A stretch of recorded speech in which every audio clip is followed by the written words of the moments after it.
अगस्त 15, 2021 ये वो दिन था जब तालिबान ने काबुल पर कब्जा किया। अमेरिकन फोर्सेस दुम दबाकर भाग गई। पूरी दुनिया देखती रही। बहुत से लोगों ने उस वक्त ये सोच लिया था कि अफगानिस्तान का मामला खत्म हो गया है, तालिबान जीत गए, रेजिस्टेंस खत्म हो गई, कहानी खत्म, अब ये पूरा कंट्रोल तालिबान के हाथ में होगा। लेकिन 5 साल बाद अगस्त 2026 यानी कुछ दिन पहले अफगानिस्तान के साउथ में, नॉर्थ में, ईस्ट में एक साथ मल्टीपल ग्रुप्स ने तालिबान के खिलाफ लड़ना शुरू कर दिया है। सिर्फ 14 अगस्त को एक नए रेजिस्टेंस ग्रुप ने 3 अलग ऑपरेशन किए, हेलमंद में, कंदहार में, और उसी वक्त अफगानिस्तान के बिल्कुल दूसरी तरफ बदख्शान में एक और लड़ाई चल रही थी, जिसमें तालिबान का अपना एक कमांडर तालिबान के खिलाफ लड़ रहा था। लेकिन क्यों? अफगानिस्तान की कहानी खत्म नहीं हुई है, वो सिर्फ एक नया चैप्टर शुरू कर रही है। मैं हूं मसीह और आप मसीह इनसाइट्स के इस सफर का हिस्सा बन चुके हैं।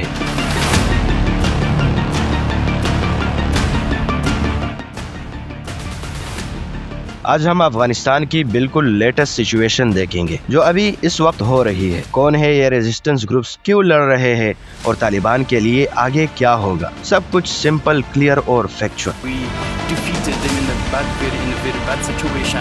पहले ये समझते हैं कि 2021 के बाद अफगानिस्तान में एक्चुअली क्या हुआ, क्योंकि अगर हम ये नहीं समझेंगे तो ये भी समझना मुश्किल होगा कि तालिबान के खिलाफ रेजिस्टेंस दोबारा क्यों नजर आ रही है। अगस्त 2021 में तालिबान ने अफगानिस्तान पर कंट्रोल हासिल कर लिया। उन्होंने दुनिया को सिग्नल दिया कि इस बार उनकी गवर्नमेंट पहले वाली तालिबान गवर्नमेंट से डिफरेंट होगी, ज्यादा रिस्पॉन्सिबल और इंक्लूसिव। लेकिन अगले कुछ सालों में ग्राउंड रियलिटी काफी डिफरेंट नजर आई। सबसे बड़ा इम्पैक्ट वुमेन और गर्ल्स पर पड़ा। लड़कियों को सेकेंडरी स्कूल से रोक दिया गया, फिर वुमेन को यूनिवर्सिटी से भी बैन कर दिया गया। औरतों के एम्प्लॉयमेंट और मूवमेंट्स पर भी सीवियर रिस्ट्रिक्शंस लगाई गई। पब्लिक स्पेसेस, मीडिया और एंटरटेनमेंट पर भी तालिबान के रूल्स इंक्रीजिंगली स्ट्रिक्ट हो गए। आज भी अफगानिस्तान दुनिया का वो मुल्क है जहां लड़कियां 6th ग्रेड से आगे एजुकेशन हासिल नहीं कर सकती। और फिर था इकोनॉमी का क्राइसिस। तालिबान के टेक ओवर के बाद फॉरेन एड और डेवलपमेंट फंडिंग में मैसिव डिक्लाइन आया। अफगानिस्तान के फॉरेन रिजर्व्स फ्रीज हो गए, बैंकिंग सिस्टम पर रिस्ट्रिक्शंस आई और एक ऑलरेडी पुअर कंट्री की इकोनॉमी और ज्यादा प्रेशर में आ गई। इसका डायरेक्ट इम्पैक्ट आम अफगान्स पर पड़ा। जॉब्स, फूड और बेसिक सर्विसेज तक लोगों की एक्सेस मुश्किल होती गई और ये क्राइसिस अभी तक खत्म नहीं हुई। 2026 में भी अफगानिस्तान में millions of people human assistance पर डिपेंड कर रहे हैं। फॉरेन एड में रीसेंट कट्स ने सिचुएशन और डिफिकल्ट बना दिया है। इसी बैकग्राउंड में तालिबान के farmer Afghan national army lieutenant general समी सदात ने आर्ग्यू किया कि तालिबान के साथ नेगोशिएशंस फेल हो चुकी है और Afghan serious human rights abuses face कर रहे हैं। और अब सवाल ये है, अगर तालिबान कहते हैं कि अफगानिस्तान में सब कंट्रोल में है, तो फिर रेजिस्टेंस ग्रुप्स दोबारा क्यों उठ रहे हैं? इसका जवाब समझने के लिए हमें अफगानिस्तान के अंदर चलने वाली दूसरी कहानी देखनी होगी, तालिबान के खिलाफ आर्म रेजिस्टेंस की कहानी। अब समझते हैं Afghan United front AUF officially 2023 में अमेरिका में एस्टेब्लिश हुआ। इसका लीडर है लेफ्टिनेंट जनरल समी सदात, एक पश्तून जो पहले हलमान में अफगान नेशनल आर्मी की 215th कॉर्प्स कमांड करता था। उसने यूके की डिफेंस एकेडमी से ट्रेनिंग ली हुई है, नेटो डिफेंस कॉलेज से पढ़ा है। अब ये इम्पोर्टेंट है। क्यों इम्पोर्टेंट है? क्योंकि तालिबान भी मोस्टली पश्तून है और पहले जो रेजिस्टेंस ग्रुप्स थे वो मोस्टली नॉर्थ में नॉन पश्तून एरियाज में एक्टिव थे। AUF तालिबान के अपने हार्टलैंड में, साउथ में, कंदहार में ऑपरेशंस कर रहे हैं। अगस्त 1 AUF ने अपना पहला अटैक क्लेम किया कंदहार में, फिर हलमान में। अगस्त 6 में 2 और ऑपरेशंस तालिबान इंटेलिजेंस ऑफिशियल्स को टारगेट किया गया, स्विन बोल्लाक और कंदहार सिटी में। और AUF अकेला नहीं है, Afghanistan freedom front AFF Badakhshan में लड़ रहा है। National resistance front Ahmad Masood का ग्रुप नॉर्थ में एक्टिव है। सिपाही मिहान अलग प्रोविंसेस में काम कर रहा है। एक नहीं, कई फ्रंट्स है एक साथ। अब वो चीज समझते हैं जो इस पूरी स्टोरी में सबसे अजीब और सबसे इंटरेस्टिंग है। जुमा खान फातेह है, ये नाम याद रखना। लेकिन इंटरेस्टिंग बात ये है कि फातेह कोई बाहर से आया हुआ रेजिस्टेंस फाइटर नहीं था, वो खुद तालिबान का हिस्सा रह चुका था। फिर ऐसा क्या हुआ कि तालिबान कमांडर ने खुद तालिबान के खिलाफ हथियार उठा लिए इस कहानी के पीछे एक इम्पोर्टेंट इशू था, बदख्शान की माइनिंग। रिपोर्ट्स के मुताबिक फातिह के कुछ रिलेटिव्स और उसके करीबी लोगों को बदख्शान में माइनिंग एक्टिविटीज के सिलसिले में तालिबान अथॉरिटीज ने डिटेन कर लिया। इसके बाद फातिह और तालिबान एडमिनिस्ट्रेशन के बीच टेंशन बढ़ती गई। आखिरकार फातिह को उसकी ऑफिशियल पोजीशन से हटा दिया गया और यही से ये लड़ाई एक पर्सनल कॉन्फ्लिक्ट से बढ़कर एक मुकम्मल वॉर में बदल गया। 11 अगस्त की रात नौशेरा डिस्ट्रिक्ट में तालिबान फोर्सेस ने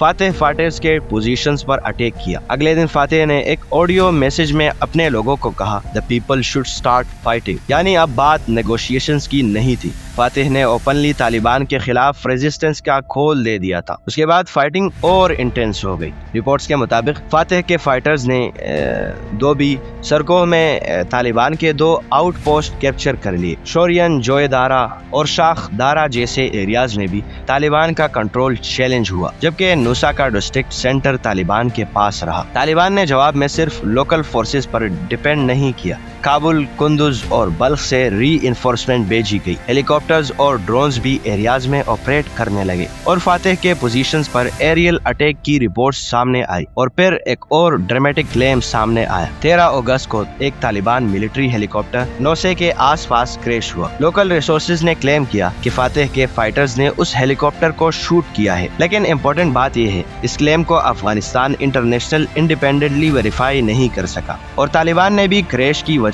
पब्लिकली कंफर्म नहीं की, इसलिए इसे कंफर्म्ड विक्ट्री कहना गलत होगा। लेकिन एक चीज क्लियर है, नुसे में तालिबान को एक सीरियस आर्म चैलेंज फेस करना पड़ रहा है और यहाँ स्टोरी और इंटरेस्टिंग हो जाती है। ये सिर्फ एक लोकल कमांडर और तालिबान के बीच झगड़ा नहीं था, क्योंकि रिपोर्ट्स के मुताबिक तालिबान के अपने सीनियर लीडर्स के अंदर भी इस ऑपरेशन को लेकर डिसएग्रीमेंट था। कुछ सोर्सेज ने क्लेम किया कि तालिबान इंटेलिजेंस के डिप्टी चीफ तजवीर जवाद ने फातिह को डिसआर्म करने के लिए ऑपरेशन ऑर्डर किया था, लेकिन डिफेंस, इंटीरियर और इंटेलिजेंस लीडरशिप के कुछ सीनियर फिगर्स को इस ऑपरेशन के बारे में पहले से पता नहीं था। अगर ये रिपोर्ट सही है तो बदख्शान की फाइटिंग एक और अनकंफर्टेबल पॉसिबिलिटी दिखाती है। तालिबान के अंदर भी हर डिसीजन पर कंप्लीट एग्रीमेंट नहीं है। अब सवाल था, तालिबान इस पूरी सिचुएशन को कैसे एक्सप्लेन करेंगे। तालिबान स्पोक पर्सन ज़बीहुल्लाह मुजाहिद ने बदख्शान की सूरत हाल को सीरियस इंटरनल थ्रेट के तौर पर एक्सेप्ट करने के बजाय एनिमी प्रोपेगेंडा और कॉन्स्पिरेसी बताया है। उसने फॉरेन इंटेलिजेंस एजेंसीज पर यंग पीपल को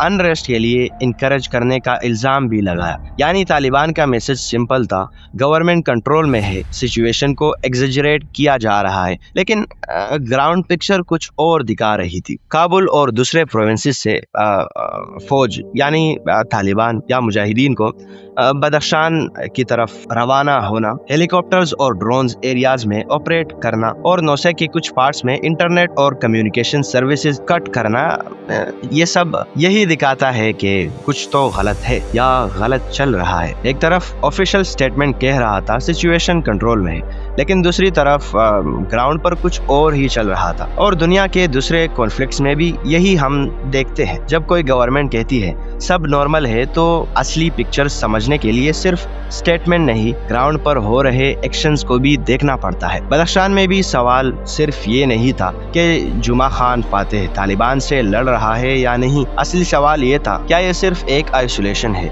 या तालिबान के अंदर उभरते हुए डीपर डिविजन्स की पहली बड़ी वार्निंग। क्योंकि ज्यादातर तालिबान ब्रेन वॉश्ड है और वो सिर्फ मरना चाहते हैं अपने लीडर्स के लिए, ताकि जन्नत हासिल कर सके। वो इसी तरह से ट्रेन हुए हैं, तो जो लीडर्स उन्हें अच्छे से मैनिपुलेट या इंस्पायर कर सके, वो उनके लिए अपनी जान देने को तैयार हो जाते हैं, जो कि हमें दिख भी रहा है। अभी दोनों तरफ तालिबान, दोनों के सेम गोल्स, दोनों ही जन्नत चाहते हैं, पर पता नहीं किस तरफ वालों को मिलेगा। और शायद इसीलिए सबसे डेंजरस चीज बंदूक नहीं होती, बल्कि वो बिलीफ होता है जो किसी इंसान को अपनी जान देने के लिए तैयार कर देता है। तो इसी के साथ अपनी इस वीडियो को एंड करते हैं और मिलते हैं किसी और वीडियो में, शायद जो आपको स्क्रीन पर दिख भी रही है।